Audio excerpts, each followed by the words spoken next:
Sir, one part of the annexure talks about electronic toll collection which is now for an unlimited period. I know for fact there's a law on toll which says toll is a compensatory imposition. मतलब आप toll तब तक collect करेंगे जब तक आपका road का cost plus profit gets recovered. But this is not happening in India. All tolls continue indefinitely, which is not in public interest, sir. It's basically cheating to the public. So I am saying, sir, that does NHAI, which plans to review this unlimited collection policy, which is against public interest, sir. Sir, जो justice Lodha commission में जो 50,000 करोड़ की property चिन्हित की गई थी, Perl company की, BSEL की, 18 की तो बात ही छोड़िए, और कुछ साल पहले की गई थी, वो 50,000 करोड़ की बहुत ही बेशकीमती जगह पर जो जायदाद थी उसको कुर्क करके पर्ल के करोड़ों निवेशकों को वो पैसे वापस क्यों नहीं किए गए? राजस्थान के प्रमुख नगर उदयपुर को पाली, जैसलमेर व जोधपुर क्षेत्र से जोड़ने वाले राष्ट्रीय राजमार्ग SH-16 का एक घाट सेक्शन हिस्सा जो राजसमंद जिले के गढ़बोड़ से देसूरी के मध्य स्थित है, लगभग 8 किलोमीटर के इस घाट सेक्शन को देसूरी की नाल के नाम से भी जाना जाता है. यह मार्ग राजस्थान के महत्वपूर्ण व्यवसाय मार्बल ग्रेनाइट के प्रमुख नगरों उदयपुर व राजसमंद से पाली, जोधपुर, जालोर, सिरोही, भीनमाल, सांचौर व माउंट आबू तक जाने का मुख्य मार्ग है, जो कम दूरी व कम समय में व्यापार को बढ़ावा देता है. एवं यह मार्ग गोमती, चारभुजा, देसूरी होकर आगे गंतव्य तक जाता है. इसके अतिरिक्त देसूरी की नाल उदयपुर को भारतीय सेना के अंतर्राष्ट्रीय बॉर्डर जैसलमेर से भी जोड़ता है. अतः इस मार्ग का इस्तेमाल भारतीय सेना के वाहन भी उदयपुर और जैसलमेर में आने जाने के लिए इसके मध्य इस्तेमाल करते हैं. देसूरी की नाल घाट सेक्शन ऐतिहासिक श्री राणकपुर मंदिर, श्री परशुराम महादेव मंदिर, श्री चारभुजा नाथ जी मंदिर एवं श्रीनाथ जी मंदिर, नाथद्वारा जैसे धार्मिक आस्था और अत्यंत मान्यता वाले स्थानों को भी जोड़ता है. हल्दी घाटी, जहां महाराणा प्रताप ने अपनी ताकत का लोहा मनवाया था, वहीं हल्दी घाटी युद्ध हुआ था एवं यह प्रसिद्ध स्थल हल्दी घाटी भी इसी स्थान पर, इसी क्षेत्र में मौजूद है.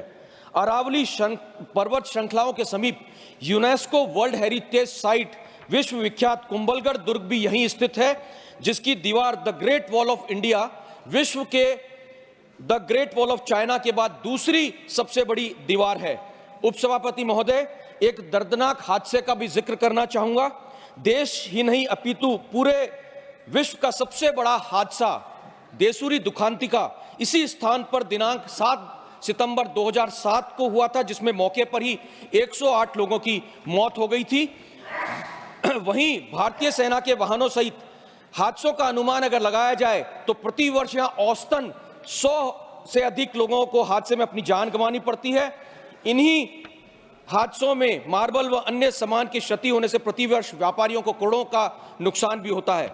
देसूरी चारभुजा के मध्य इस घाट सेक्शन में 12 खतरनाक S और L सेक्शन के मोड़ हैं और 5 सकड़ी पुलियाओं पर खतरनाक ढलान है, जिसमें वाहनों की सांस हांफ जाती है और कभी वो चट्टानों से टकराते हैं तो कभी वो 40 फुट गहरी पास में जो खाई है उसमें गिरते हैं.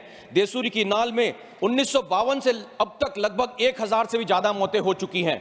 देसूरी की नाल में लगातार होती जनहानि के मद्देनजर अगर वहां एलिवेटेड रोड बनाई जाती है तो वर्षों से चला आ रहा ये मौतों का सिलसिला समाप्त होगा एवं आसपास के क्षेत्र में आमजन और व्यापारियों को भी लाभ होगा. अतः सभापति महोदय, आपके माध्यम से भारत सरकार से आग्रह कि देसूरी नाल क्षेत्र में एलिवेटेड रोड बनाने पर गंभीरता से विचार हो. धन्यवाद.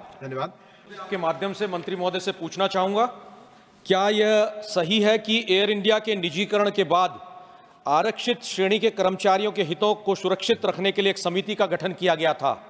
यदि हां, तो अनुसूचित जाति और अनुसूचित जनजाति कर्मचारियों सहित सभी स्थायी कर्मचारियों की सेवानिवृत्ति, अवकाश, नकदीकरण, ग्रेच्युटी, कर्मचारी आवास और पदोन्नति और भर्ती के लिए आरक्षण के संबंध में क्या सुझाव दिए गए हैं?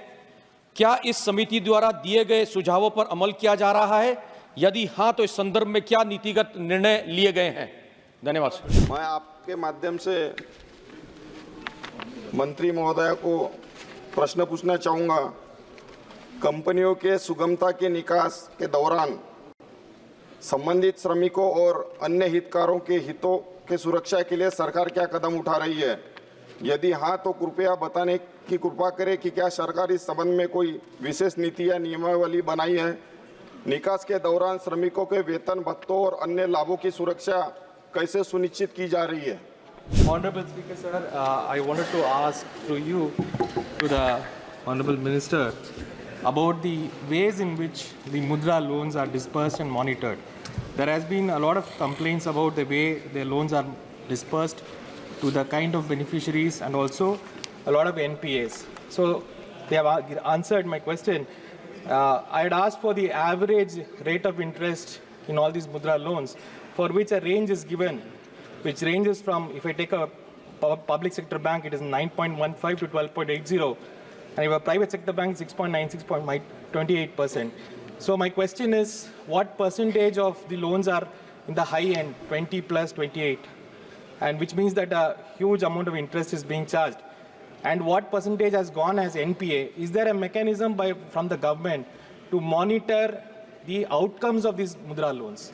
And also why there is so much of NPA coming in the Mudra loans? Because it is very evident from the minister's answer that they have no idea about what outcomes are being created, no idea about what is happening on the ground as far as Mudra loans are concerned, no idea why NPAs are so many, what is the reason for the high percentage of NPAs. My question again to the minister is, what is the mechanism you have to monitor the way in which these loans are disbursed, what rates they are being disbursed, what harassment people are going through because of recoveries, and what is the outcomes which is coming out of Mudra loans? Now, and we have seen that there's been a significant growth in 2023. You have almost 41.08 lakh units, and it's registered a 50% jump in the markets, which is all very well. But you need to have the other infrastructure, and if you don't, then it's a huge setback. You have an inadequate power grid.